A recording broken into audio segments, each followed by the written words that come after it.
So the big story of the day is Trump's tweet saying that some of these freshman Democratic women, such as Ilhan Omar and AOC, should go back to where they came from and fix the terrible law systems there before they criticize the United States. Now, everyone's saying that this is racist, this is a terrible thing. And then you have the other people on the other side saying this is 4D chess, this is somehow good for Trump.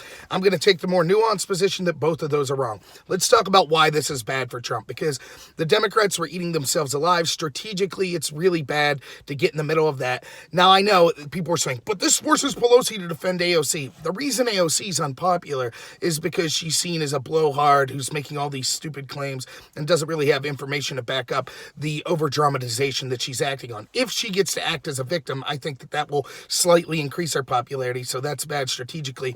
It's also bad morally. You shouldn't tell people that you don't like that they should leave the country or anything like that. Now, I know he didn't use the word country. Some people said, I'm not sure if he did or not. It doesn't matter. It's clear that's what he was implying. So it's just stupid. And it's also factually wrong in that 3 of the 4 freshman Democrats are actually second-generation Americans. So one of my pet peeves is I don't like to signal that anyone that's here legally somehow needs to go back somewhere. That's ridiculous. I find legal immigrants to this country, once you're a legal citizen, you're as much of a United States citizen as me, period. Now, I hate what these 4 women say. I hate the fact that they hate the United States. And I do support the idea that if you don't like it, then why would you come here and complain about it? If you don't like it, there's plenty of other options. But you don't have to be someone who's a second-generation immigrant. I feel the same way about all the Hollywood bozos that could have been here for generations. They're like, this country's racist. I hate it. Okay, then move somewhere else. But I don't like the way that this came out with Trump. Now, I don't think it's racist, though. Here's what I think happened. I think Trump was probably watching the Tucker Carlson piece on Ilhan Omar, where he correctly points out that she came from Somalia. This country opened its arms and took her in. And now she bashes the country and says it was not that it's just racist now, not that it's terrible now, but in addition to that, it's always been racist and terrible. And so then why come here if the country's so terrible? And he's right that it seems ridiculous for her to say these sorts of things. Trump probably watched that and then in his ham-handed way was like, yeah, that's how all these people are. Not realizing the nuance of actually only Ilhan Omar is actually an immigrant. The others are second-generation Americans. But I don't think it's racist because before any of these women were in 2018, there were plenty of Democrats that are opposed to Trump that are Hispanic, that are black. Trump never said to go back to your country.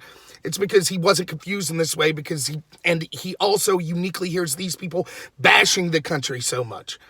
Saying that the country's racist, the Betsy Ross flag's racist, or the country's been founded on white supremacy, or everything's about racism and how terrible the United States is. So that's where he came. And I get his frustration, but it was still a bad tweet, and it's still a stupid thing for him to do strategically.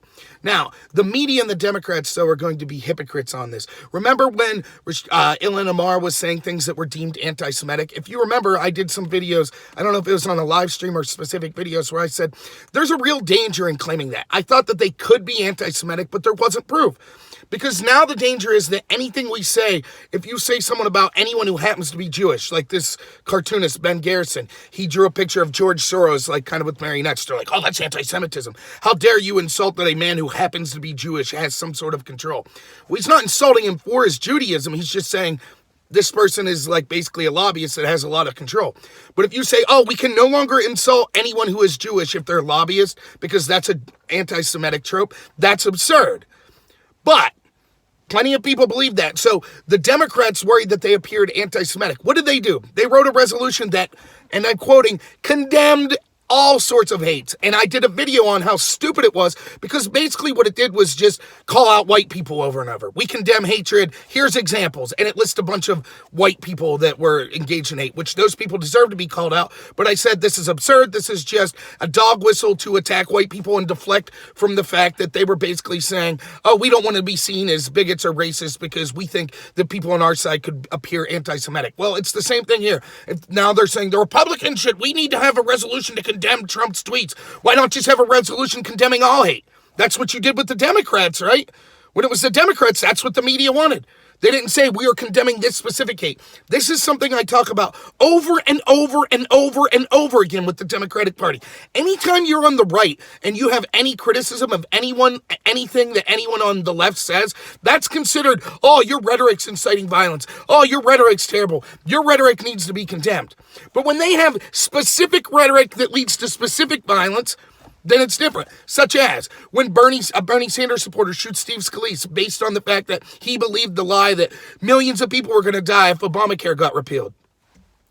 How was that? Did Bernie Sanders come out and say, I condemn the rhetoric just on the left? No, he said, I condemn all hate. Yet, when Congressman Gifford got shot, what did he say? We have to condemn only right-wing hate. When Charlottesville happened, he said, we have to condemn only right-wing hate.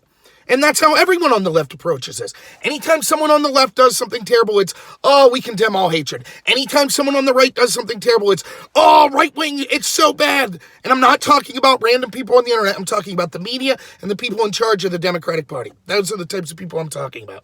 So if the resolution condemning all hate was good enough when members of their administration were accused of being bigoted, then why isn't a resolution condemning all hate when the right has a member that's considered being bigoted? Why isn't that enough? Both sides need to stop this.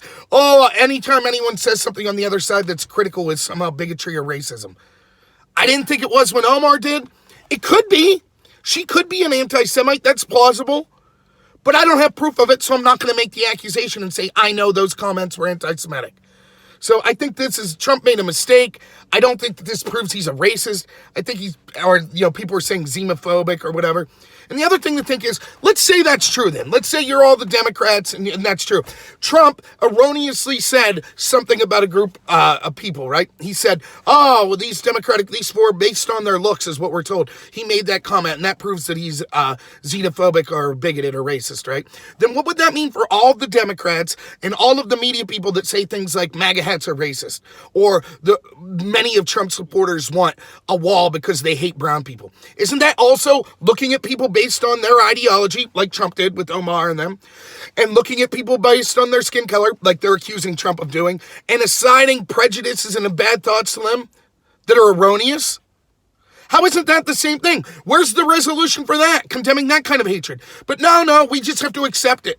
That you're a racist if you want anything to do with legal immigration and wanting it to be stopped. Never mind that plenty of legal Hispanic and other races that have legal citizens here also have problems with illegal immigration. So it's just a really stupid story, and it's being used conveniently to deflect from, oh, we actually had a domestic terrorist try to attack a facility the day after that we saw people go to an ICE detention facility and raise a Mexican flag. Nope, don't need to cover any of that. Forget about that actual violence because Trump said mean things. So it's stupid and it's just more proof of bias. But having said that, I do think it was a bad tweet for Trump and he has only himself to blame. So hey, if you like this video, please like and subscribe. Follow me on Twitter at @NorRobert and look for some new content coming out soon. So thanks everyone and have a good one.